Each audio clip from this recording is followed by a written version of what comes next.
I'm pretty sure that I'm going to need therapy after this book. So I picked up D. McCluskey's The Boyfriend.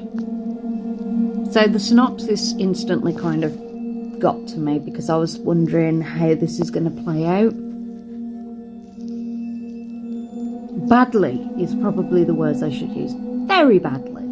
So Lisa is 16 years old and she's in love. She's just met this guy who seems like the perfect boyfriend. Like, he's good to her parents, he's respectful, he treats her nice.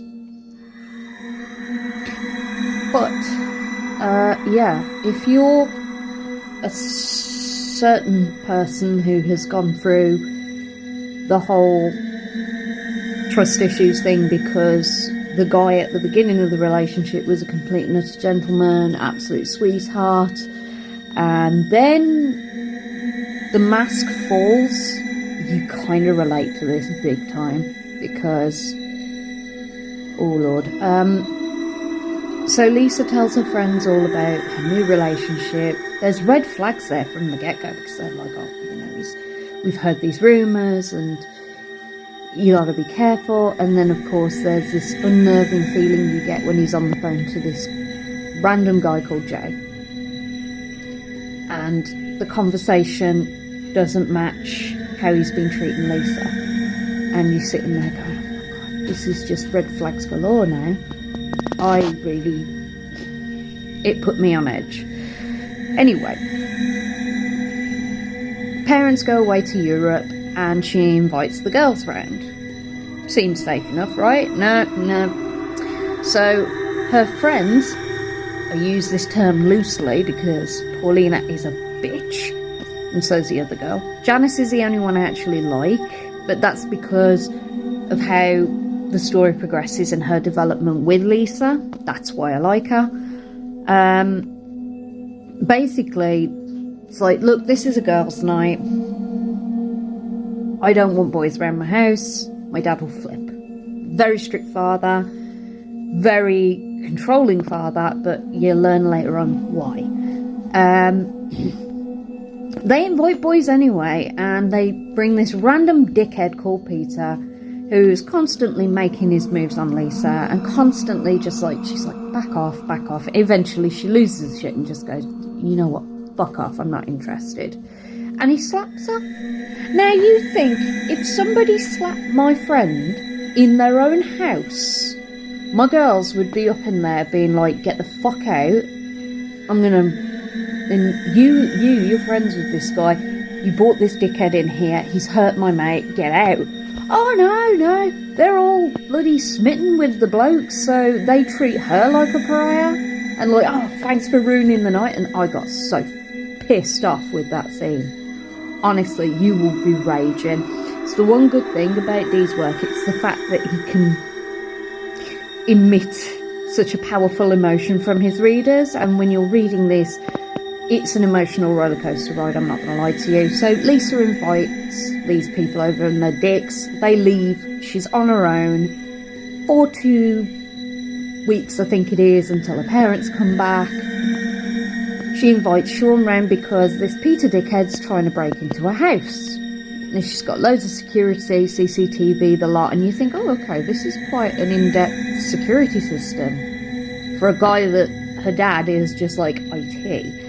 So you kind of think there's more to it. Well, anyway, she invites Sean round and says, look, I'm scared, can you come? Get rid of the dickhead. And it all kind of goes dramatically downhill from there. And the scenes with Lisa and Sean, I can't stress to you, trigger warning galore if you are a sexual assault victim or one of these victims, because it will trigger you to shit. It is an intense, dark, brutal scene after scene. And honestly, like, he does an amazing job, the author does, with projecting trauma, post-traumatic stress.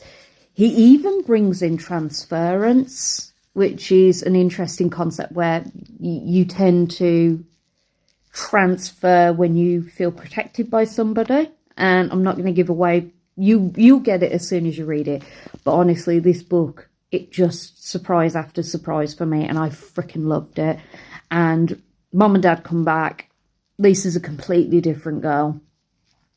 Her trauma is understandably affecting her mentally and physically, and I honestly felt so sorry for her. And I've got to admit, I had a lot of respect for Janice for helping her through it.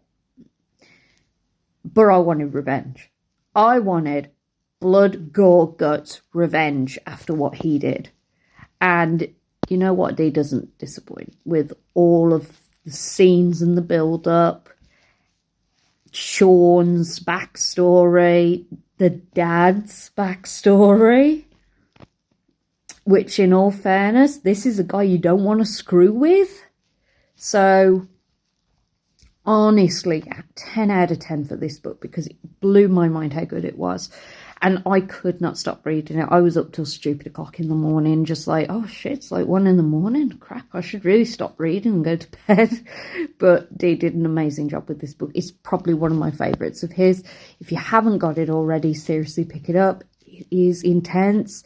Like I say, again, trigger warnings. It is dark as hell. It is extreme horror. And you go into this with your eyes open, honestly, because this is not a light read. It is heavy, but it is fantastic. And honestly, it will make you want to never date again, because honestly, I'm single and I'm quite happy with my single life right now. But this book just kind of solidified it for me. It's like, oh, great, thanks, Dee. I appreciated it. Increasing my trust issues and my fear of relationships. You've done this for me perfectly. Now I have more reasons not to. No, I'm quite open-minded, but at the same time, it's like, dude. I loved it though. Fantastic.